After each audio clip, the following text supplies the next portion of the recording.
नमस्कार। घटना चक्र बुक वीडियो के इस शैक्षणिक मंच पर आपका स्वागत है। हमारा उद्देश्य है ज्ञान को सरल, स्पष्ट और सुलभ रूप में आप तक पहुंचाना। आइए आरंभ करते हैं अध्ययन और सफलता की इस यात्रा को। उत्तर प्रदेश भारत का सबसे बड़ा राज्य। इसकी औद्योगिक शक्ति का राज आखिर है क्या? चलिए आज इसी की गहराई में उतरते हैं और देखते हैं कि कौन से उद्योग इस विशाल राज्य की अर्थव्यवस्था को असल में चला रहे हैं। तो शुरुआत एक सीधे सवाल से करते हैं। जब हम उत्तर प्रदेश के उद्योगों के बारे में सोचते हैं तो दिमाग में सबसे पहले क्या आता है? शायद चीनी मिलें या कुछ और? पर इसका असली जवाब शायद आपको चौंका दे।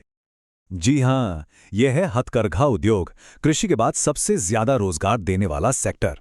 इससे पता चलता है कि पारंपरिक उद्योग आज भी इस राज्य की अर्थव्यवस्था की रीढ़ हैं। पर यूपी के इंडस्ट्रियल कहानी सिर्फ यहीं खत्म नहीं होती। हथकरघा तो बस एक हिस्सा है। इसके अलावा कृषि आधारित उद्योग हैं, ट्रांसपोर्ट मैन्युफैक्चरिंग है, डिफेंस प्रोडक्शन और भारी उद्योग। ये सब इसके मजबूत स्तंभ हैं। तो चलिए एक एक करके इन सब पर नजर डालते हैं। तो सबसे पहले कृषि आधारित उद्योग। भाई, उत्तर प्रदेश एक कृषि प्रधान राज्य है, तो ये तो जाहिर है कि इसकी औद्योगिक ताकत की जड़ें कहीं ना कहीं इसके खेतों से ही जुड़ी होंगी। और इस सेक्टर का इतिहास कोई नया नहीं है, बहुत पुराना है। सोचिए, राज्य की पहली चीनी मिल 1903 में ही देवरिया के प्रतापपुर में लग गई थी। मतलब 100 साल से भी ज्यादा पुरानी विरासत है ये। अच्छा, इतिहास से निकलकर अब आज की बात करते हैं। वो कौन से मॉडर्न उद्योग हैं जो यूपी की खेती को ताकत दे रहे हैं? इसमें सबसे बड़ा नाम आता है उर्वरक का, यानी फर्टिलाइजर प्रोडक्शन का। और इस सेक्टर की सबसे दिलचस्प बात पता है क्या है? इसकी डाइवर्सिटी। यहां आपको कोऑपरेटिव, पब्लिक और प्राइवेट, मतलब तीनों ही तरह के प्लांट एक साथ काम करते हुए मिलेंगे। देखिए, इफ्को के कोऑपरेटिव प्लांट बरेली और प्रयागराज में हैं। वहीं गोरखपुर में एक पब्लिक सेक्टर का प्लांट है, और तो और शाहजहांपुर और कानपुर में प्राइवेट सेक्टर के भी बड़े बड़े प्लांट मौजूद हैं। लेकिन रुकिए, कृषि आधारित उद्योगों की ये लिस्ट यहीं खत्म नहीं होती। एक और बहुत ही अनोखी चीज है। गाजीपुर में एक सरकारी अफीम का कारखाना। जी हां, अफीम फैक्ट्री। ये सिर्फ एक यूनिक इंडस्ट्रियल यूनिट ही नहीं है, बल्कि फार्मा इंडस्ट्री के लिए भी इसकी बहुत ज्यादा अहमियत है। अच्छा, खेती किसानी से आगे बढ़ते हैं और देखते हैं कि उत्तर प्रदेश पूरे देश को चलाने में, मतलब गतिमान रखने में, कैसे मदद करता है। ये राज्य ट्रांसपोर्ट मैन्युफैक्चरिंग का एक बहुत बड़ा हब है। यहीं वो गाड़ियां बनती हैं जो देश भर में लोगों और सामान को एक जगह से दूसरी जगह ले जाती हैं। बात करें अगर इंडियन रेलवे की, तो उसमें उत्तर प्रदेश का योगदान बहुत ही बड़ा है। रायबरेली में आपको मॉडर्न कोच फैक्ट्री और रेल व्हील फैक्ट्री दोनों मिलेंगी। और वाराणसी में, वहां है प्रतिष्ठित बनारस लोकोमोटिव वर्क्स, जो पावरफुल रेल इंजन बनाता है। चलिए रेल के पटरियों से उतरकर अब सड़कों पर आते हैं। यहां भी उत्तर प्रदेश का दबदबा कम नहीं है।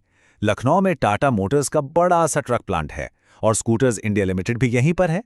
मतलब साफ है, राज्य कमर्शियल और पर्सनल दोनों ही तरह की गाड़ियों के प्रोडक्शन में एक अहम रोल निभाता है। अब आते हैं एक ऐसे सेक्टर पर जो स्ट्रेटेजिकली बहुत ही ज्यादा महत्वपूर्ण है, डिफेंस और एरोस्पेस। देश की सुरक्षा में उत्तर प्रदेश एक बहुत बड़ी भूमिका निभाता है। कह सकते हैं कि यह राष्ट्र के शस्त्रागार का एक अहम हिस्सा है।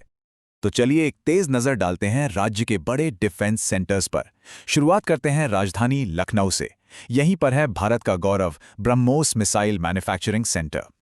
फिर आता है कानपुर, जो दशकों से डिफेंस मैन्युफैक्चरिंग का एक मजबूत गढ़ रहा है। यहाँ की ऑर्डिनेंस इक्विपमेंट फैक्ट्री सेना के लिए बहुत जरूरी उपकरण बनाती है। इसी डिफेंस नेटवर्क में एक और अहम कड़ी है अमेठी, जहां कोरवा ऑर्डिनेंस फैक्ट्री मौजूद है, जो इस पूरे इकोसिस्टम को और ताकत देती है।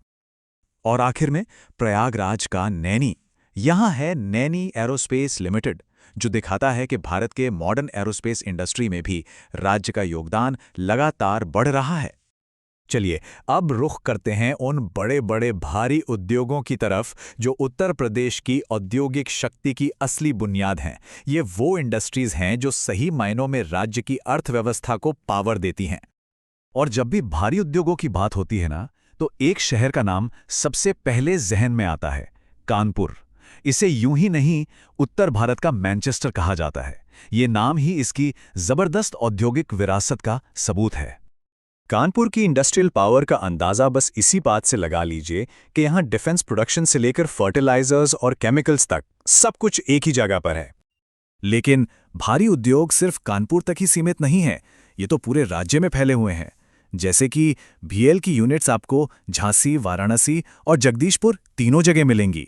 मथुरा में इंडियन ऑयल की बहुत बड़ी रिफाइनरी है, मुजफ्फरनगर में भारत स्टील रोलिंग मिल है और प्रयागराज के नैनी में त्रिवेणी स्ट्रक्चरल्स लिमिटेड भी है। और आखिर में ये समझना बहुत ज़रूरी है कि उत्तर प्रदेश का इंडस्ट्रियल लैंडस्केप कितना ज़्यादा डाइवर्स है।